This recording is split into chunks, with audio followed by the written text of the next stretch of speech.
Bonjour mesdames, bonjour messieurs, bonjour chers apprenants.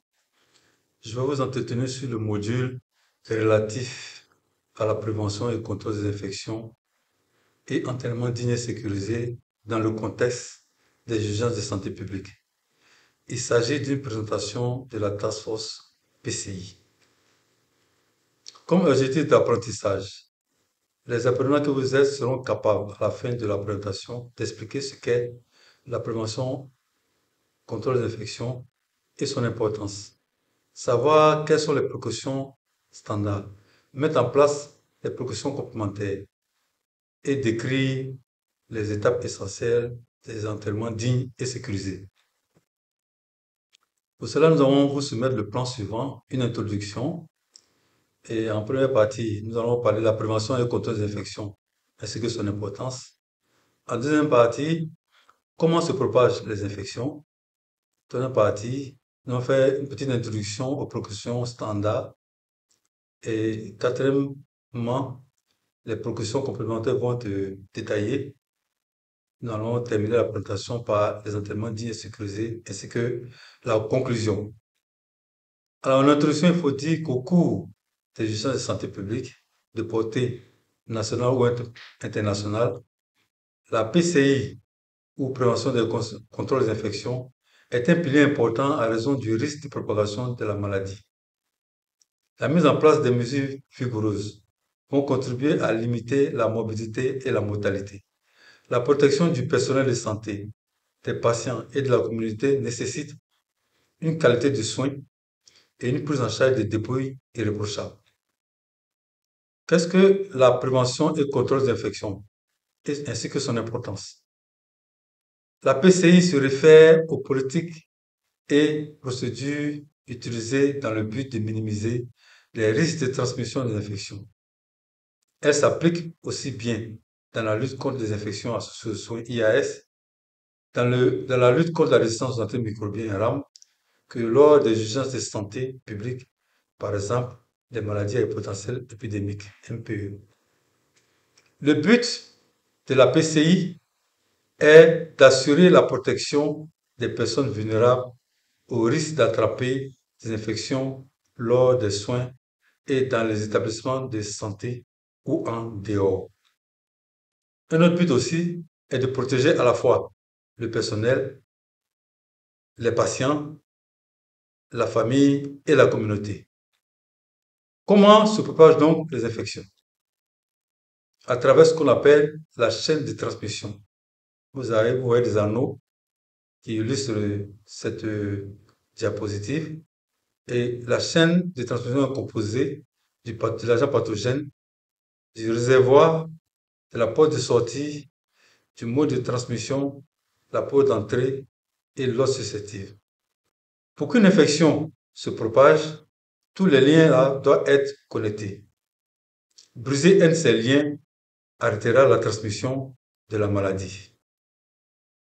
Au niveau des agents pathogènes responsables d'infection, il s'agit d'un micro-organisme qui peut causer une maladie. Par exemple, les bactéries, les virus, les parasites, les prions, etc. Ce sont des micro-organismes qui peuvent survivre dans les fluides, tels que le sang, les vomissements et l'eau. Ils peuvent survivre aussi dans l'air sur les surfaces, telles que les planchers et les tables, ainsi que sur les vêtements, incluant les équipements de protection individuelle, les EPI. Au niveau du réservoir, il faut que c'est un milieu où un agent pathogène peut survivre. C'est le cas du réservoir humain. Les animaux aussi peuvent être des réservoirs, tels que les insectes. On a aussi l'eau et le sol. On a aussi les équipements et le matériel.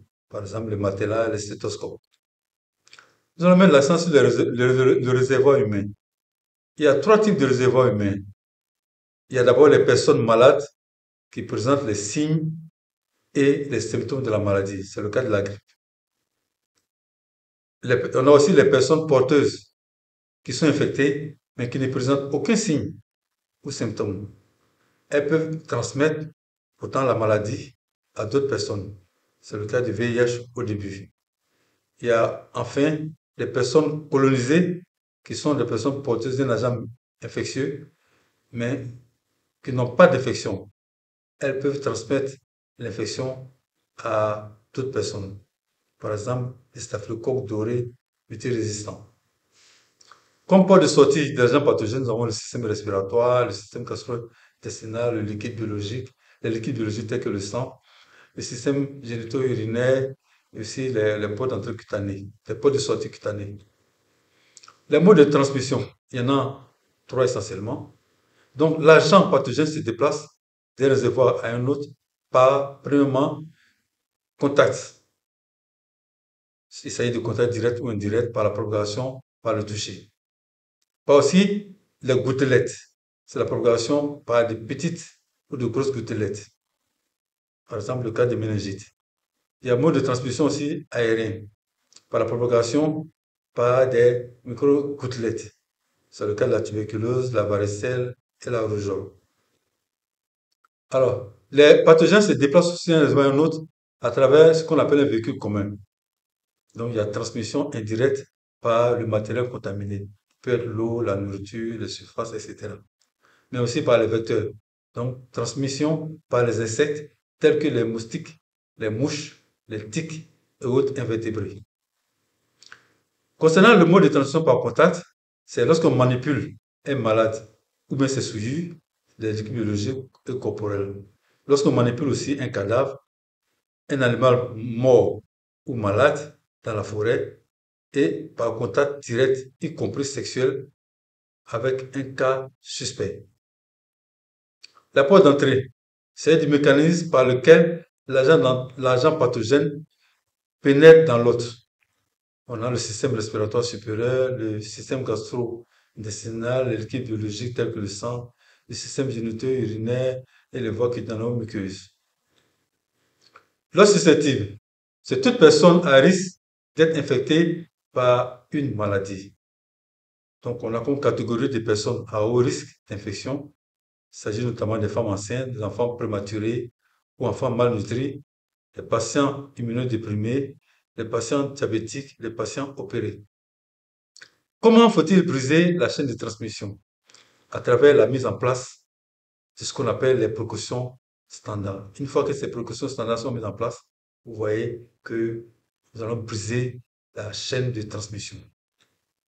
Cela nous amène à passer à une introduction sur les précautions standards. Qu'appelle-t-on précaution standard? Il s'agit du niveau de pratique minimale de lutte contre les infections, utilisé pour réduire le risque de transmission des agents pathogènes provenant de sources reconnues et non reconnues. Elles doivent être utilisées pour tous les patients, en tout temps, quel que soit le lieu. Les précautions standards ont 8 composantes pour empêcher la transmission d'une infection. Il faut pour cela appliquer une bonne hygiène des mains, avoir une bonne hygiène respiratoire, porter un épi approprié en fonction de l'évaluation des risques, effectuer le nettoyage et la désinfection de l'environnement, éliminer les déchets de façon appropriée, décontaminer, à savoir nettoyer, désinfecter, stériliser l'équipement de soins, pratiquer la sécurité des objets piquants, coupants, tranchants, qu'on appelle aussi sécurité des éjections, effectuer le nettoyage et la désinfection du linge souillé. Qu'il faut-il retenir comme point clé au niveau des précautions standards?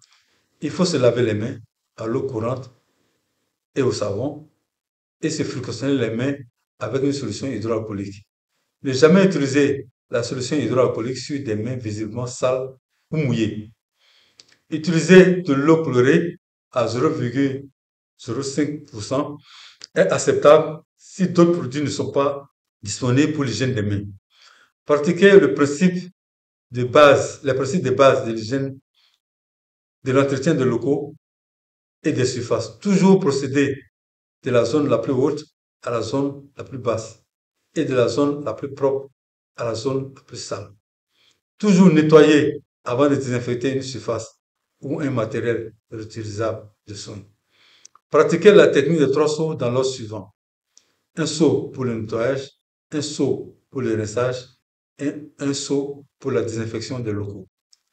Afin d'éviter la formation de gouttelettes, d'éclaboussures ou la dispersion du liquide, il ne faut jamais pulvériser le désinfectant sur les épis et ou sur les aires de soins cliniques, qu'elles soient occupées ou non.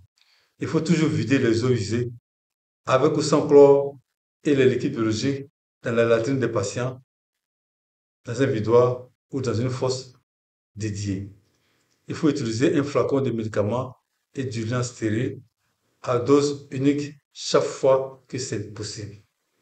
En cas d'utilisation d'un flacon multidose, il faut prendre plus de précautions pour éviter la contamination. Les aiguilles et les seringues doivent être utilisées pour un seul patient. Il ne faut jamais utiliser la même ampoule de médicaments pour plus d'un patient. Ne pas utiliser un flacon simple dose pour un usage multiple. Ne jamais désadapter ni récapuchonner une aiguille. Ne pas laisser l'aiguille dans le flacon ou dans la bouteille. Trier correctement les déchets au moment de leur production.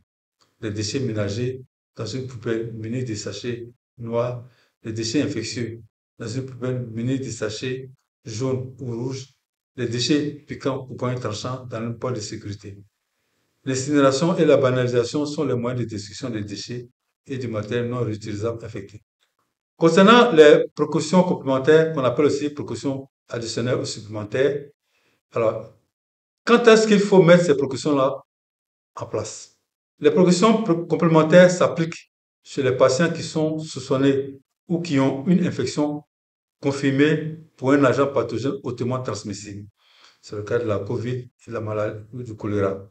Lorsque l'agent pathogène est considéré important du point de vue épidémiologique, par exemple la tuberculose multirésistante ou les bactéries multirésistantes. Lorsque les interventions médicales augmentent le risque de transmission d'un agent infectieux précis, c'est le cas de l'intubation dans le cas de la COVID. Enfin, lorsque la situation clinique nécessite, en plus des précautions standards, d'autres précautions, c'est le cas de services de grands brûlés, de néonatologie, etc. Cet ensemble de mesures additionnelles est basé sur le mode spécifique de transmission des maladies infectieuses et vise à compléter les précautions standards. Quels sont les niveaux de précaution?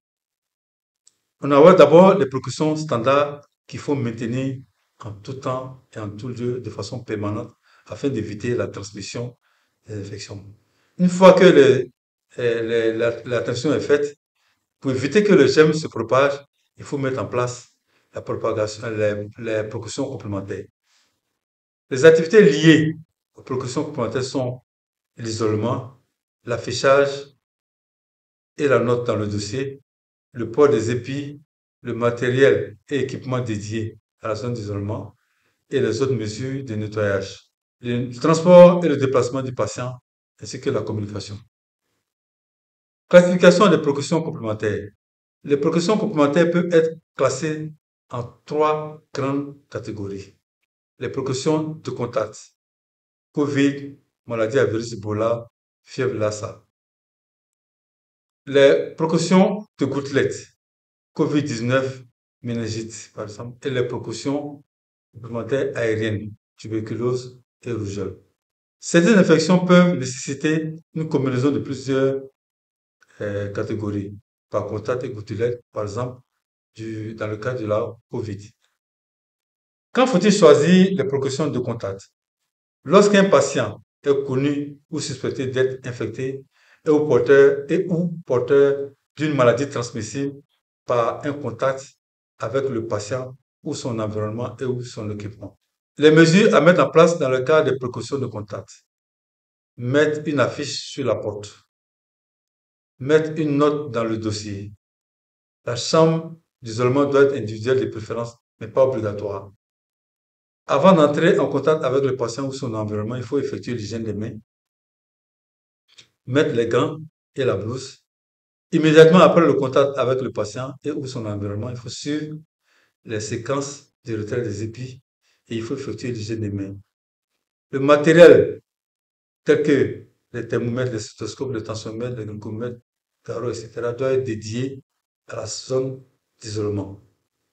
L'agent d'entretien applique les mesures d'isolement et planifie le nettoyage de la chambre en dernier. Le visiteur se lave les mains avant et après la visite. Il faut s'assurer qu'il comprend les mesures d'isolement et la raison. Le personnel soignant se lave les mains avant et après la visite. Lors des soins indirects, il faut appliquer les mesures d'isolement.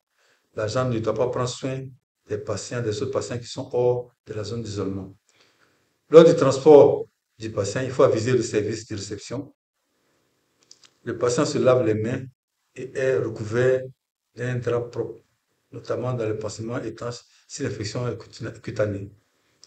Quand faut-il choisir les précautions de gouttelette? Lorsqu'un patient est connu ou suspecté d'être infecté et ou porteur d'une maladie transmissible par des gouttelettes respiratoires. Les gouttelettes respiratoires sont de petites quantités de liquide provenant des poumons, de la bouche ou du nez qui sont expulsés dans l'air lorsque le patient tousse, parle ou éternue. Les mesures à mettre en place dans le cas de précaution de contact. Mettre sur la porte une affiche ou sur le lit. Mettre une note dans le dossier. La chambre doit être individuelle de préférence, mais pas obligatoire. À plus d'1 mètre du patient, il faut effectuer l'hygiène des mains, mettre un masque de procédure ou masque chirurgical. Immédiatement après avoir atteint une distance de plus d'1 mètre du patient, il faut retirer le masque de procédure, il faut effectuer l'hygiène des mains. L'agent d'entretien applique les mesures d'isolement, il planifie le nettoyage de la chambre en dernier. Le visiteur se lave les mains avant et après la visite, il met un masque de procédure et il faut s'assurer qu'il comprend les mesures d'isolement et la raison. Le personnel soignant se lave les mains avant et après la visite, il met un masque chirurgical, il faut s'assurer qu'il comprend aussi les mesures d'isolement et la raison. Lors du transport du patient, il faut aviser le service de réception. Le patient se lave les mains et porte un masque de procédure. Quand faut-il choisir les précautions aériennes? Lorsqu'un patient est connu ou suspecté d'être infecté et ou porteur d'une maladie transmissible qui peut être transmise sur de longues distances dans l'air. Dans ce cas-là, il faut mettre les mesures suivantes en place. Mettre une affiche sur la porte et le lit. Mettre une note dans le dossier. Cette fois-ci, la chambre doit être individuelle obligatoire. Il faut s'assurer qu'il existe une bonne ventilation de la chambre. Soit la chambre est en pression négative ou bien on utilise la ventilation naturelle. Avant d'entrer dans la chambre, il faut effectuer l'hygiène des mains. Il faut mettre un masque respiratoire FFP2 ou un masque N95 et non un masque chirurgical. Après avoir quitté la chambre, il faut retirer le masque respiratoire FFP2 ou N95. Il faut effectuer aussi l'hygiène des mains. L'agent d'hygiène applique les mesures d'isolement et planifie le nettoyage de la chambre en dernier. Le visiteur applique les mesures d'isolement. Il faut s'assurer aussi que lui, il comprend les mesures d'isolement et la raison. Le personnel soignant applique les mesures d'isolement. Il faut s'assurer que lui aussi, il comprend les mesures d'isolement et la raison. Et lors du transport du patient, il faut aviser le service de réception. Le patient se lave les mains et cette fois-ci, il porte un masque de procédure. Quelques caractéristiques de la zone d'isolement. Il s'agit d'une chambre individuelle dotée de dispositifs sanitaires. Si ce n'est pas possible, il faut une chambre ou une pièce collective. Dans ce cas-là, il faut regrouper les patients infectés par le même micro-organisme.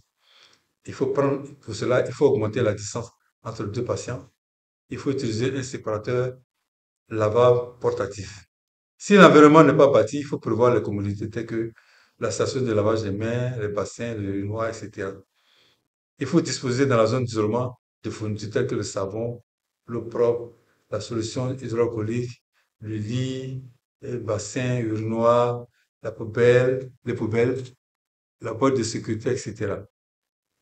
Il faut disposer aussi dans la zone d'isolement d'équipements dédiés aux patients.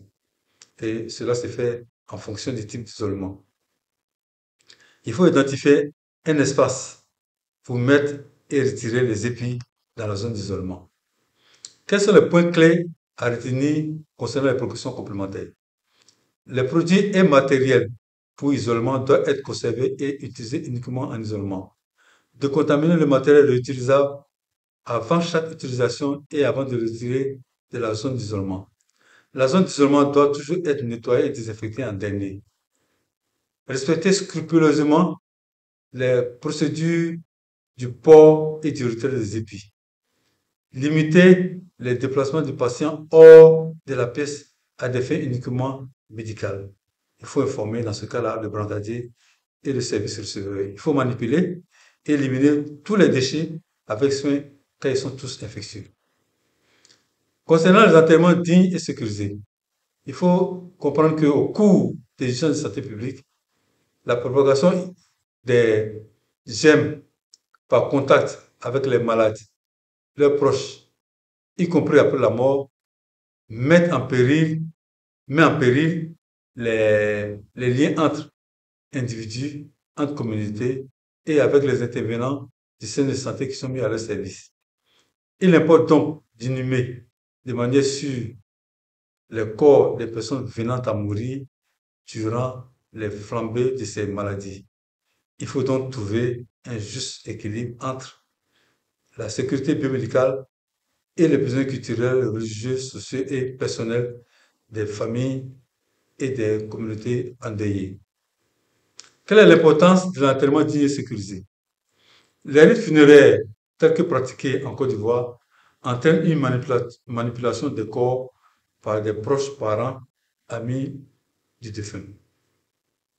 Ce contact direct avec la dépouille maintient et renforce la chaîne de contamination des agents pathogènes, tels que les virus et les bactéries, notamment ceux qui sont hautement transmissibles.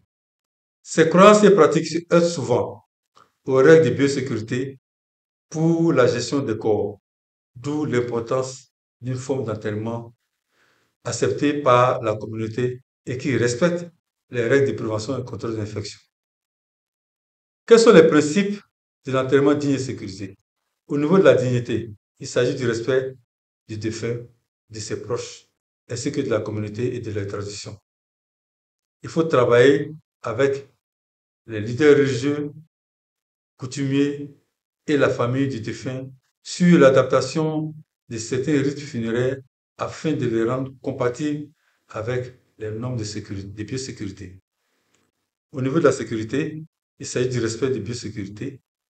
La gestion des corps selon les normes de biosécurité reste encore le seul moyen de prévention pour l'équipe d'intervention, les proches du défunt et la communauté. Alors pour cela, l'OMS a mis en place un protocole de gestion sans risque d'élimination des dépouilles en 12 étapes. Étape 1. Avant le départ, il faut constituer l'équipe et préparer la logistique. Étape 2. Réunir tout le matériel nécessaire. Étape 3. À l'arrivée au domicile du défunt, préparer l'inhumation avec la famille et évaluer les risques. Étape 4. Mettre un équipement de protection individuelle complet. Étape 5. Placer la dépouille dans la housse mortuaire. Étape 6. Placer la housse mortuaire dans un cercueil lorsque c'est culturellement approprié. Étape 7. Désinfecter l'environnement familial. Étape 8. Enlever les épis, effectuer une gestion rationnelle des déchets et pratiquer l'hygiène des mains. Étape 9. Transporter le cercueil ou la housse mortuaire jusqu'au cimetière. Étape 10. Au niveau du cimetière, il faut placer le cercueil ou la housse mortuaire dans la tombe. Étape 11.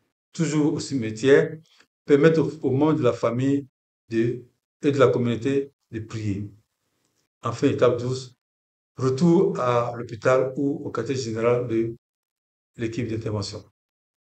Quels sont les points clés à retenir concernant une inhumation sans risque d'un patient suspect ou confirmé à une maladie? La composition, au niveau de la composition de l'équipe chargée de l'inhumation, il faut 4 personnes responsables de la prise en charge de la dépouille. Ces 4 personnes portent un épi complet en fonction des risques auxquels ils sont exposés sur le théâtre des opérations, sur le terrain. Un agent chargé du nettoyage et la désinfection. Lui aussi, il porte un épi complet. Un superviseur technique, un agent chargé de la communication avec la famille et la communauté, un chef religieux. Ces trois dernières catégories de personnes ne portent pas d'épi obligatoirement, mais quand même, il faut évaluer les risques avant de mener l'opération sur le terrain. Il faut préparer la housse ou sac mortuaire qui recevra la dépouille. La housse doit être imperméable en matière vinyle et des dimensions minimales de 2,15 m sur 1,1 m. La housse doit être capable de supporter un poids compris entre 100 et 125 kg. La housse doit être munie d'au moins 4 poignées pour transporter le corps en toute sécurité. Elle doit être conçue pour un confinement total des agents pathogènes véhiculés par des produits biologiques. À l'arrivée de l'équipe, il faut échanger avec la famille, c'est-à-dire saluer la famille, présenter ses condoléances avant toute action, demander respectueusement à la famille de choisir un porte-parole, discuter avec la famille de l'organisation de la prise en charge de la dépouille et expliquer les procédures de biosécurité, identifier les membres de la famille qui participeront au rite funéraire, à savoir la préparation du corps, hein, les prières, les oraisons funèbres, la fermeture du secret, etc. Évaluer, il faut aussi évaluer l'environnement où vous allez intervenir. Allez voir la pièce où se trouve la dépouille, ouvrir les fenêtres et la porte pour avoir le plus possible d'air et de lumière. Il faut évaluer la taille et le poids du défunt afin de choisir une housse mortuaire à la bonne taille. Cette housse doit être opaque. Si un cercueil est utilisé, il faut le placer à l'extérieur de la maison. Il faut demander à la famille les pièces et les annexes, c'est-à-dire la salle de bain, la salle de toilette, que le patient a fréquenté, car elle doit être nettoyée et désinfectée. Il ne faut jamais pénétrer dans la zone où se trouve la dépouille sans endosser les épis complets. Il faut effectuer un prélèvement buccal, hein, par exemple dans le cas de la COVID, pour des examens de confirmation en laboratoire, si cela s'avère nécessaire. La manipulation du corps doit être réduite au maximum. Aucun produit ne doit être pulvérisé sur la dépouille. La dépouille ne doit être ni lavée ni embaumée. Il faut désinfecter l'extérieur de la housse à l'aide d'une solution chlorée à 0,5% ou d'un autre désinfectant une fois la dépouille transférée dans la housse. Il faut de même désinfecter l'extérieur du cercueil à l'aide d'une solution chlorée à 0,5% ou d'un autre désinfectant une fois la housse transférée dans le cercueil. Si la famille le souhaite, il faut placer les vêtements et ou les objets personnels du défunt dans le cercueil. Sinon, il faut les mettre à l'écart en vue de leur destruction. Il faut nettoyer et désinfecter les pièces de la maison ainsi que les objets réutilisables. Il faut incinérer le matelas souillé par les liquides biologiques. Il faut suivre la procédure de retrait des épis en toute sécurité. Il faut prendre le temps nécessaire pour qu'un hommage soit rendu au défunt. Par exemple, une éloge funèbre et des chants religieux afin de faciliter, afin de faciliter le départ pour le cimetière et dans le respect des usages culturels et religieux. Il faut distribuer les gants de ménage aux membres de la famille qui porteront le cercueil. Le cercueil ayant été désinfecté, les gants de ménage suffisent pour protéger ceux qui feront le transport. Au niveau du cimetière, il faut placer les ficelles, les cordes et ou les ficelles permettant de descendre le cercueil ou la hausse mortuaire dans la tombe. Il faut permettre aux membres de la communauté de prier car cela dissipe les tensions et offre un moment de recueillement. Il faut rassembler tous les gants ménagers qui ont été utilisés et les mettre dans un sac de déchets en vue de leur désinfection. Il faut veiller à ce que toutes les personnes qui ont participé aux funérailles se lavent les mains. Il faut remercier en fait les membres de la famille avant de se retirer. De retour à l'hôpital ou au quartier général de l'équipe de démolition, le véhicule qui a servi aux funérailles doit être nettoyé et désinfecté, notamment l'arrière du véhicule. À la fin de la journée de travail, avant de rentrer chez eux, les membres de l'équipe doivent retirer leurs portes en caoutchouc, les laver et les désinfecter à l'aide d'une solution chlorée à 0,5%. Les bottes en caoutchouc doivent rester à l'hôpital ou dans les locaux de l'équipe d'intervention. Il faut toujours signaler tout problème qui a été constaté. Pour la gestion des déchets, il faut prévoir un conteneur étanche et résistant à la perforation pour les objets piquants ou tranchants. Il faut prévoir aussi 2 sacs étanches pour les déchets infectieux. L'un va servir pour les déchets jetables, ceux qui vont être désinfectés, et ceux qui vont être détruits, c'est-à-dire incinérés. L'autre pour les déchets réutilisables qui seront destinés à la désinfection pour un usage ultérieur. Des solutions nettoyantes et désinfectantes doivent être préparées pour le jour même. Et savon de l'eau savonneuse d'une solution chlorée à 0,05%, soit 0,2 degrés chlorimétriques pour l'hygiène des mains. Une solution chlorée à 0,5% ou 2 degrés chlorimétriques pour la désinfection des objets et des surfaces. En conclusion, nous pouvons dire que la prévention et contre les infections est une exigence à mettre en œuvre pour lutter contre les flambées infectieuses. Les précautions standards limitent la survenue des infections sous-jacentes et la résistance aux antimicrobiens, tandis que les précautions complémentaires réduisent la propagation des germes, notamment lors des maladies à potentiel épidémique ou au cours des urgences de santé publique. Quant aux entraînements dits et sécurisés, ils contribuent à la lutte contre les épidémies. Chaque acteur, qu'il soit personnel de santé ou population, se doit donc de jouer un rôle essentiel en faveur de la qualité des soins. Je vous remercie de votre aimable attention.